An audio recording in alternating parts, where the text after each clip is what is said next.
તારીખ 26/6/2025ના રોજ બપોરના 4 વાગ્યાના અરસામાં સરદાર ગામ પાસે ભૂપતગઢ ચોકડી પાસે મોમાઈ ટાયર્સ નામની દુકાન છે.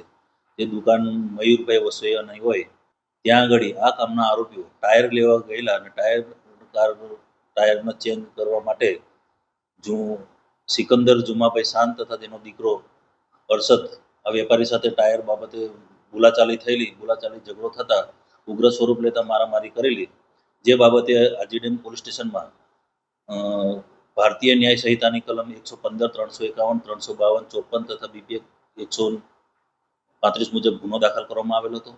ગુનો દાખલ કર્યા બાદ આરોપી ભાગી ગયેલો હતો. આરોપીને શોધવાને પકડવા માટે આજીડેમ પોલીસ સ્ટેશનમાંથી ટીમ બનાવવામાં આવેલી હતી અને ગઈકાલ રોજ આ કામના 2 આરોપી છે, જે બંને વાટકોટના રહેવાસી છે, સિકંદર જુમા ખાન અને અરશદ સિકંદર શાન, આ બંનેની ધરપકડ કરવામાં આવેલી છે. હાલ ધરપકડ કરવામાં આવેલી છે તો એનો ઈ ગુજકોપ તેમજ જૂના રેકોર્ડ જોઈ અને તપાસ ચાલુ છે. તો તપાસના કામે ગુનાહિત ઇતિહાસ હશે તો એ ચકાસવામાં આવશે. બંને આરોપી બાપ દીકરા છે. હવે હાલ જાણવા મળેલ નથી, પણ તપાસમાં જે ખુલે